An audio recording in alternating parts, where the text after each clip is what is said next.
The president just proposing today $30 billion for small business loans and other incentives, but with plans to let the Bush tax cuts expire for those making over $250,000 a year, small business owners may now be able to hire President Obama heads to New Hampshire for a town hall this afternoon. And right now we are joined by three small business owners from New Hampshire. John Dickinson, the owner of CNI Consulting, Andrew Hemingway, owner of Hemingway Consulting Group, and Paula Stephen, owner of In a Pinch and Still in a Pinch Cafes. Good morning to all of you. Good morning. Good morning.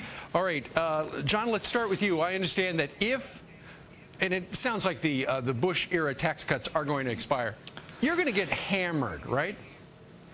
Yeah, well, let me just say, I'm glad the president is this victory lap that he seems to be on is finally coming to an end.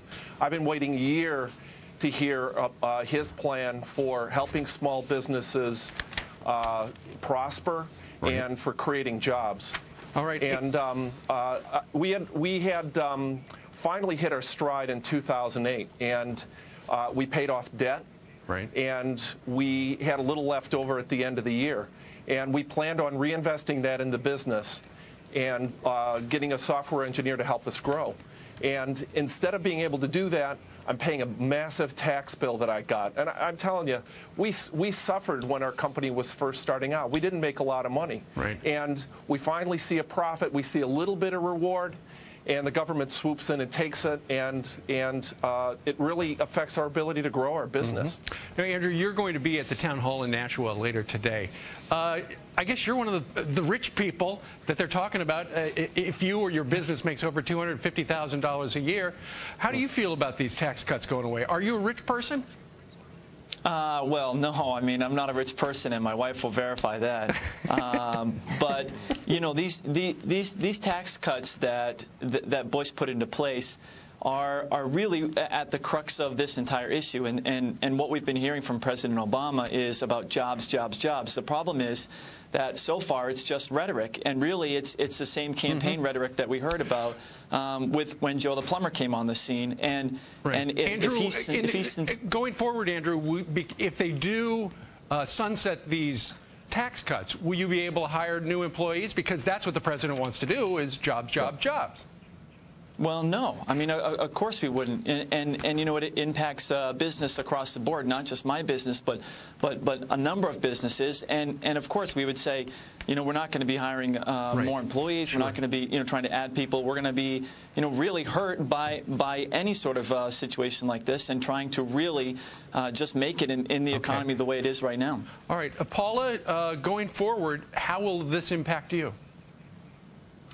Well, we need the customers. The jobs will come after the customers.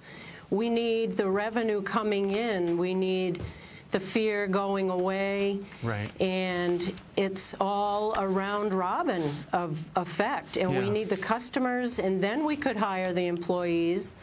We have struggled keeping the employees that we have.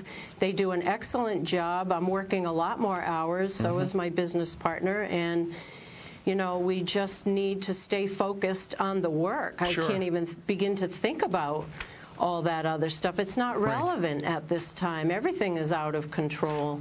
All the costs of running a business. You know, it's a very populist thing right now. The president says, well, we're only going to raise the taxes on those making $250,000 a year or more. But that impacts a small business owner like you who opened up a new store last year. Are you a rich person who's about to get hammered? No, I would love to be. I mean, money is not my main focus. Right. My passion is the company and the customers and the community, and I love all that. But no, by no means rich. I mean, the money, it's hard to hang on to the money now. Yeah. When I opened in the 90s, the original store, you could make money, you know. It was fabulous, and you could think about growth, but the second store opened 3.5 years ago, which was on the brink of everything, and I know we had a captive audience. Sure, but and I know this is a challenging time for all of your business. As Paula had the last word there, it is a struggle these days, so we'll find out what happens. John and Andrew and Paula, we thank you all for joining us today. Yeah, welcome. From New England. All right.